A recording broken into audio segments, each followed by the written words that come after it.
Every year, me and several of my friends, we get together and we like to make a movie that's about 5 minutes in length. And we only usually have about 2 days where all of us are together where we have time to do it. We met about 3 or 4 months in advance, and we all sat down around the table and started talking about different concepts or what we wanted to come out of the film. Gabriel Mays came up with the story, and he kind of pitched the gist of what he wanted to take place from the start to the finish. So then from there, myself and Brent took and we kind of wrote all the action paragraphs of what needed to happen. And then Rajiv, my co-director, he wrote all the dialogue for the actors. Originally, the idea was to do something that would look really nice on camera, and then the sound would be really nice. And what ended up happening is that we got really good actors, and then the story actually played out really nice. So it seems as if the story was actually our strength. The main set was at the art director's house, Juan Gonzalez, and the house it fit the architecture and the style that we needed. And we kind of liked the look of his house because we had been there before, and we were just like, why don't we shoot there? Because not only do we get the place to ourselves because Juan's on the team, but we can make it look like the way we want, and it kind of had that look already. So we actually ended up trashing it up. We got a whole bunch of pizza boxes and drinks and beer cans and just kind of trashed his house, would be the best way to say it. Now, in the garage, it was hard to tell because the lights were so dark, but there was a wooden cage that Brandon and I built, and we spent probably about an hour building that, and all you see is this little islet of a hole, so it's almost kind of pointless, but just one of those fun things that as you work on the film, you kind of pull the props together, the housing together, and before we even start filming, we kind of have all this pre-planned. So once again, just like on almost every project I work on, I use the Canon 5D Mark III. It's a good camera, and it's something I have access to. But to concentrate more on getting those cinematic shots, we only used one camera. We used the 5D Mark III, is one of the best cameras that we had, to really make sure that we were picking the correct lenses. Our color correction was right. It was going to match in every shot. Lens-wise, we used mainly a Rokinon 35 and a Rokinon 85. We were shooting outside in the opening scene, very, very low lights.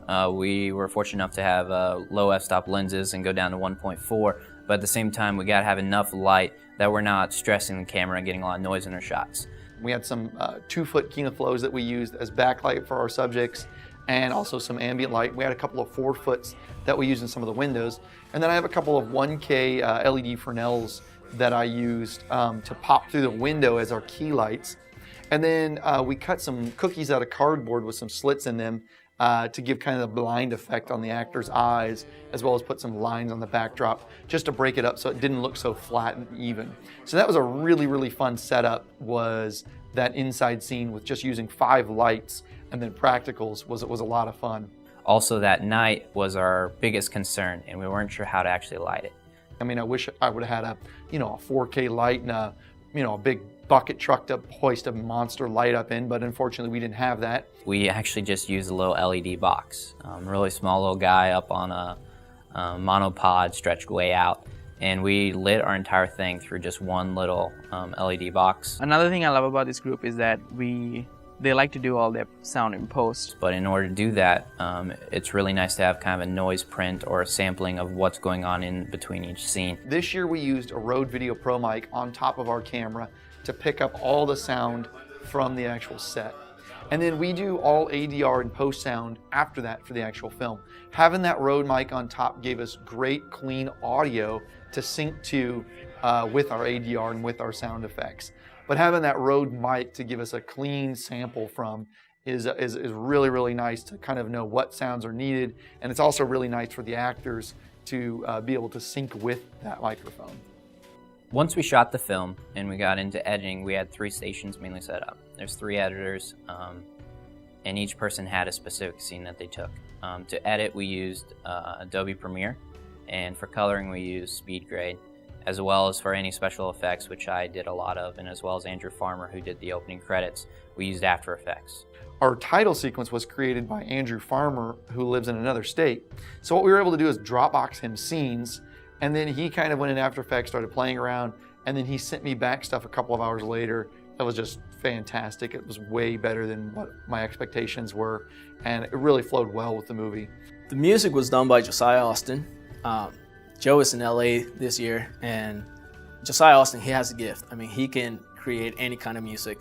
I remember when we got the score back the very first time, we dropped it in with the opener, And we watch the first scene, and then as soon as the bat hits and the opening scene hits, we were just like, oh my gosh, like we were just like, everyone was freaking out. I mean, it's like 3 a.m, so we were just super amped and excited for what it looked like and sounded like, and Joe just knocked it out of the park. Something funny that we have a lot of people that work with us on set, and so there's a lot of people walking around, wandering around. And our art director, Juan Gonzalez, and he also did our ADR, him and Jake Weinreich were always in the shot. It didn't matter what angle we were at, they were always in the shot. I mean, the actor would just nail just a money shot, and right during the middle of it, Juan would walk across the back of the set. Apparently, I was like in a lot of shots. You know, I would just be like, apparently, like just walking and they could see my foot or my arm or just my whole body, and they were like, Juan, get out of the shot. That happened, I guess, quite often. Another funny thing that happened was we kept calling that we wanted, like, give me the macro lens so we could shoot this shot.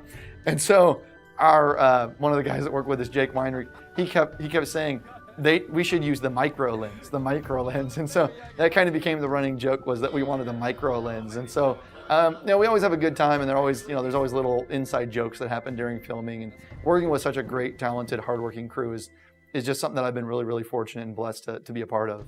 The overall product of the film, I'm like extremely happy with.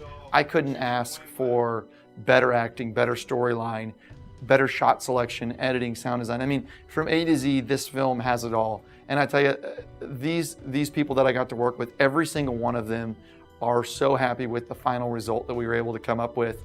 And, you know, if we win awards at film festivals, that's great, but that's not why we make films. We make films because it's a passion of ours and it's something we love to do. I think it's a real privilege to be able to be a part of a team that does the best because they want to do the best, not for recognition or not for anything else, but just to make a good story, make a good film, and produce such quality work like Small Town.